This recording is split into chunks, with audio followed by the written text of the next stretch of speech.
Uh, Spirited Away, Sento Chihiro no Kamikakshin, I think, is the original Japanese title of that. Awesome anime. Probably, it's my third favorite Miyazaki film. I think it's most people's favorite Miyazaki film is this one, Spirited Away. Masterpiece, without a doubt. Shadow Skill, this is fucking awesome. If you guys haven't seen this, this is like a different way of, basically it's a different style of combat, physical combat. Amazing, amazing style. I watched this and I was like, holy shit. Basically the style that they learned by having their hands tethered, and it's mostly like it's like a foot style developed by, slave women and stuff like that, but the animation and how they represent everything in this and all this is a very, very early 90s style anime. Very, very well done. Very amazing. If you haven't seen it, you should check it out. This is the OVA. They made the TV series after, which is also good. It's also good. This guy like literally kicks the shit out of like 1,000 guys with his bare hands. It's fucking awesome. But the OVA is better. But you should see the OVA before you see this. If you like the OVA, you'll like this. You'll appreciate this, the TV series. Shakugan no Shana, I know everybody has this. I know there's another series I need to get, second season. That's Shakugan no Shana is so new that I don't even need to say anything about it. Sento Yosei Yukukaze, this is fucking awesome. If you guys haven't seen this, if you like jets and like really awesome CG animation, really fluid stuff, and there's a lot of psychological shit in this too, but the jets and the technology and the CG visuals are so amazing. They did such an amazing job on it. Like, they have one of my favorite scenes in it is they have this guy in one of these badass jets, and he's fucking around with everybody, right? And he basically takes his jet and he kind of like he's gonna do some cool shit off of the aircraft carrier, and then he lets it slide off the side of it. Like he fucked up and he slipped up and made it crash, but he doesn't. He comes back up like literally, with the nose pointing straight up, just kind of hovering above everybody with the nose pointing straight up. And then you watch him take the throttle, and he just goes like this, and then they just show the thing just blast upwards. Just fucking. You see this thing just shoot upwards like a rocket and just makes this massive, massive splash. The sound effect is amazing. I bought these special discs. They're like limited edition discs. They actually have the DTS audio in them. That's why they're called Platinum Edition, because they have the DTS surround sound discs, and the audio in them is amazing. It's just one of those diamonds in the rough. If you guys haven't seen it, you should check it out. It's fucking awesome. This is Evangelion. This is. Oh God, I don't know how to put it. I want to call it the Star Wars of anime. It's more Star Wars than. It's more a Star Wars representation of, a level of animation of anime than Akira is, in my opinion. Even though it's a TV series, but that's how good it is. Evangelion it's beyond that. I mean, everyone knows what Evangelion is. I'm not even going to get into it. If you haven't seen Evangelion, holy shit, go fucking watch it now, all of it. One thing I will note is, and one of my things my friend told me about, is the only people that truly appreciate Neon Genesis Evangelion are psychology majors, because the guy that wrote it is, he's a psychology major, and all the references are, for psychology and other, religious references and shit like that. And the ending of Evangelion basically pissed off a lot of fans in Japan. Not really Americans yet, because back when Evangelion came out in Japan, it was, it was in its infancy here. You had to get it on VHS, but it took them a while to get here. It wasn't really quick. Obviously, it was ADV's bread and butter. It still is today for the company that they kind of bankrupted into. But they're just amazing. They did pretty good job on the voice actors. For the English, they're okay. I don't like them that much. They did better than they do like today, these days. But yeah, just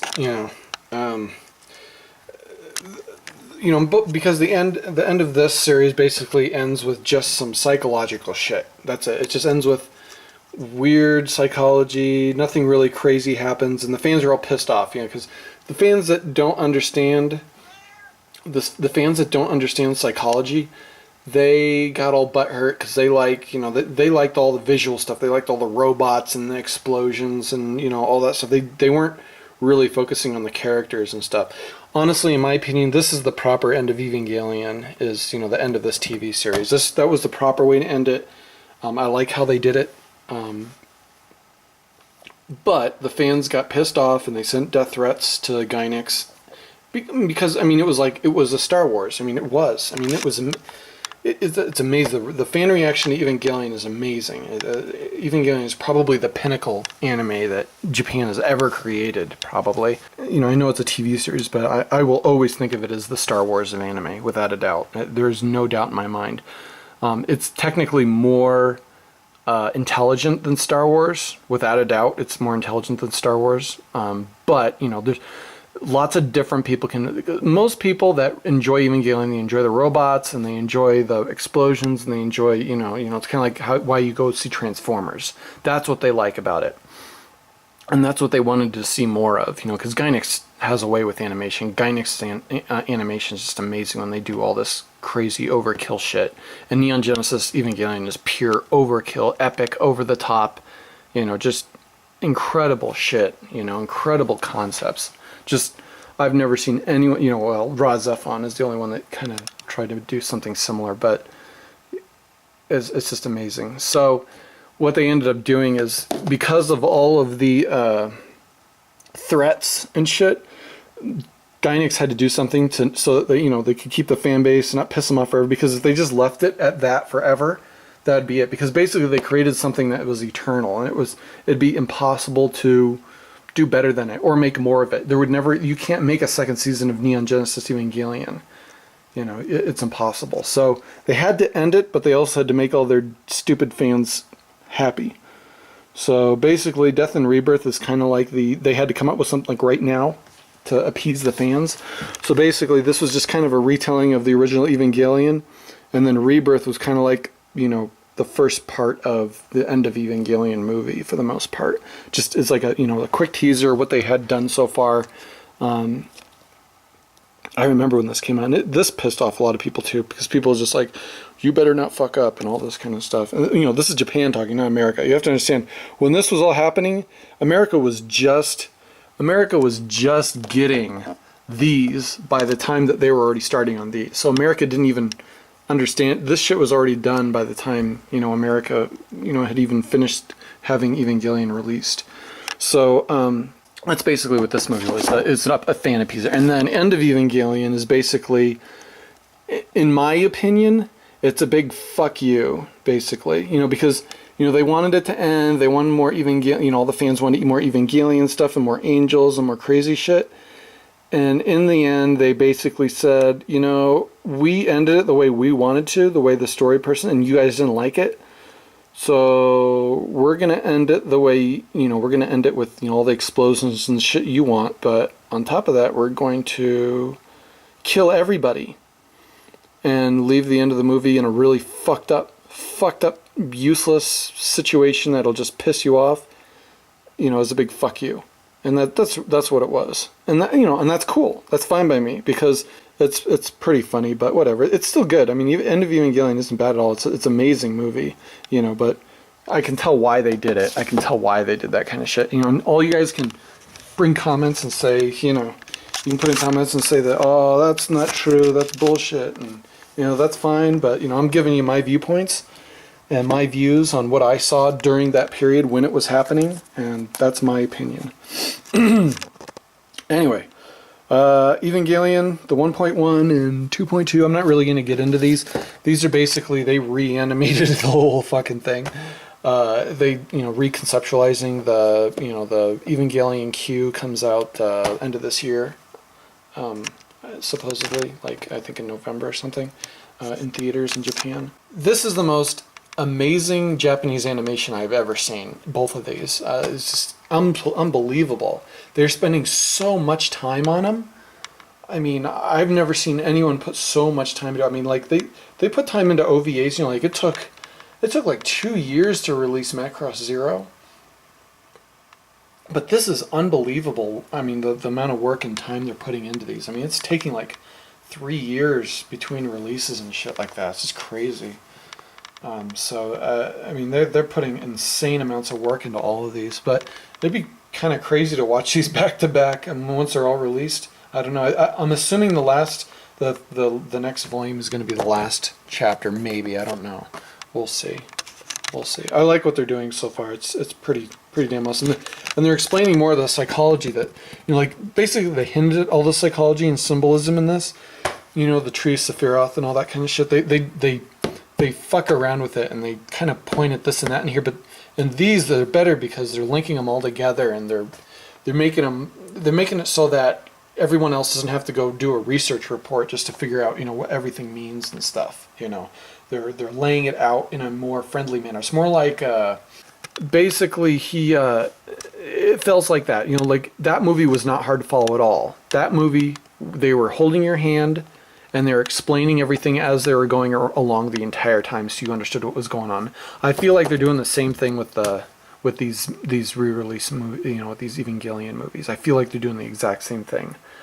It feels like they're holding my hand, walking me through the psychology of Evangelion. So that's what it feels like. Sekai no Mansho. Yeah, one of these is like Sekai no Senki and Sekai no Mansho. I don't remember which is which. I just decide. This is weird. It's about this kid and this alien race, comes to Earth and kind of pretty much gives humanity an ultimatum, and he's basically become like the, his dad was the ambassador, I guess, for humanity, and he's kind of taking over the role for his father, I guess, or something like that. And this is like some high level princess daughter that he runs into and forms a relationship with, and they have all these wars, I guess, with another thing. So, but the humans are not what they used to be. This alien race is more the primary race. I have this because one of the discs in here was bad, so I had to order this to replace that disc. Let's see, El Hazado. I've had this forever. El Hazard, I had this on VHS. This is awesome. The first time I ever saw this, actually, my ex had this, and that was pretty awesome. She was a big fan of it, but she had it in English, and I didn't really like the English version that much.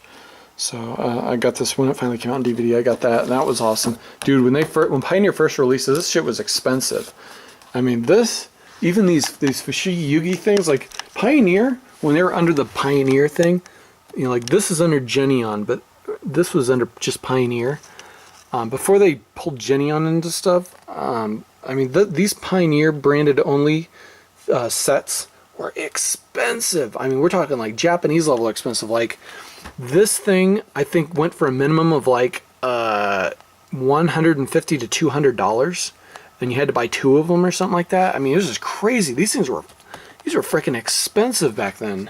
I mean, this thing was too. I finally bought them because they finally went down in price because Pioneer was going up. I just didn't want to pay that much. I could afford it. I just didn't want to pay that much. What's the point of paying that much for anime? If I wanted to pay that much, I'd just fucking order it from Japan. I live in America because I get discounts on shit. So, it'd be really. I mean, if you had a collection this big in Japan, you'd be rich. You'd have to be upper middle class to own a collection like this in Japan. You just couldn't afford something like this in America. Wanderers is a TV series. Came after the OVA. This is the alternative world. Basically, second TV series, but kind of like a retelling kind of thing. This came out after Wanderers, so this is older. The TV series came out the OVA. So this is the original OVA. And they came out with this TV series, and then they came out with this, alternate TV series kind of thing that is kind of a retelling of the original story of the OVA. But the OVA will always be the best. These are good. This TV series is actually pretty good. This wasn't bad. This is the masterpiece right here. Freaking awesome. If you've never seen El Hazard, you should check it out. It's more of that AIC Tenchi Muyo kind of stuff, but alternate world, being you're sent to know it's more like Escaflowne. Vision of Escaflowne is what it's like. It's a lot like that. It reminds me of that. Whisked away to another world kind of thing. And you're there to stay kind of thing. Like you're not going back home. Utena, of course, I gotta have all of Utena. Utena is fucking awesome. Anybody that doesn't own Utena, well, I can't say that. I should say any female that doesn't own Utena has got to be out of her mind if she's an anime fan. This is awesome. I love Utena. Utena is freaking awesome. Where the hell is my... I'm just realizing my Utena movie is missing. Where the hell is my... Did I put it in here? No. The hell? I'm kind of like weirded out now. Where's my movie? There it is. Okay. Oh, God. I had a heart attack. There must have been something else in this box then. Oh, I know what it is. I already had the movie, and they just released another one. That's what it was. I bought this box for like a really good price, and they just... Yeah, and it was the exact same thing. So basically, I just gave this to my friend, or I gave it away at an anime meetup or something like that. But yeah, that's why I was gonna say, oh God, I had a heart attack there for a second. So yeah, Utena, awesome. The movie is super awesome. The movie is an absolute work of art. The guy that did most of the work for Sailor Moon, the TV series. This is his baby right here. A lot of his work, a lot of how Sailor Moon was laid out and stuff, and that's why I'm also a big fan of this series. The guy is freaking awesome. Silent Mobius. Basically, this is about the devil taking over the world, and the first part is about the coming, and then these are all about afterwards or something like that. I don't know. It was okay. I mean, it's popular in some circles, people that really like the occult and all that kind of stuff. This has a lot of really cool references to that kind of stuff. It wasn't terrible. Just not really my favorite kind of anime kind of thing. Sister Princess, Super Moe. I don't know why I bought it. I must be out of my mind. I wish I didn't. It's not bad. I don't know. I'd never heard of Slippery Somen until I'd seen this anime. That's about all I got out of it. Like, they started doing this shit with noodles in this, like, thing outdoors. I'm like, what the hell is that? So I did all this reference stuff just because of one of the episodes on there. And that's like, out of all the episodes in Sister Princess, that's the only thing I remember. Skycrawlers, this is the big theatrical Momoto Oshii movie that just came out not too long ago. It's really awesome. Kind of depressing.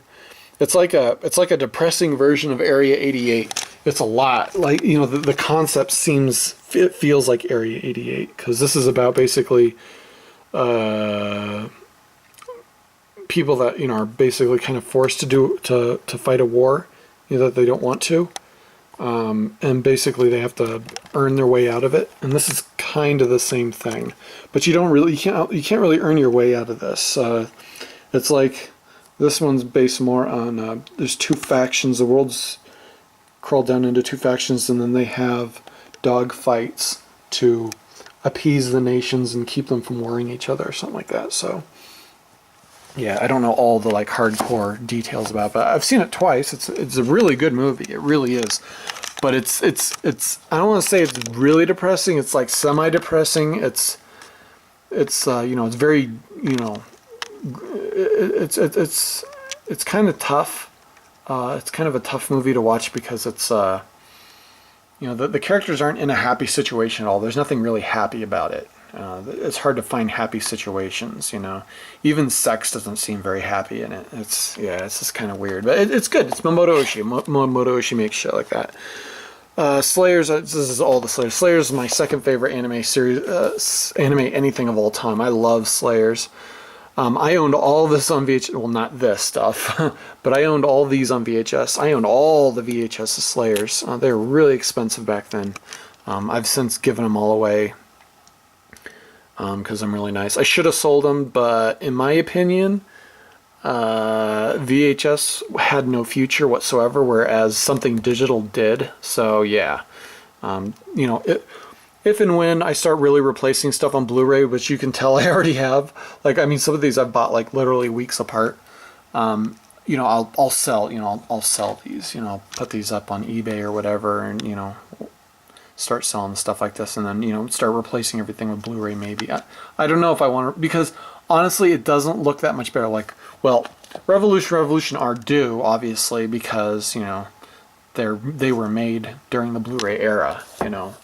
These were not. So honestly, putting these on Blu-ray would have no real benefit to me. Just the upconversion that Blu-ray players do for DVD anyway looks perfectly fine to me for 1080. So, you know, as long as you don't play it in your computer, it looks really good. So I see absolutely no reason to, you know, buy Blu-ray versions of those. I know I love Slayers a lot, but I just see no reason to do that. More ADV stuff, all the Slayers movies and the OVAs and stuff like that. The Spell of Books. This was something, Book of Spells. This is one of the episodes that, or OVA episodes that guy from Japan sent me a long time ago on VHS.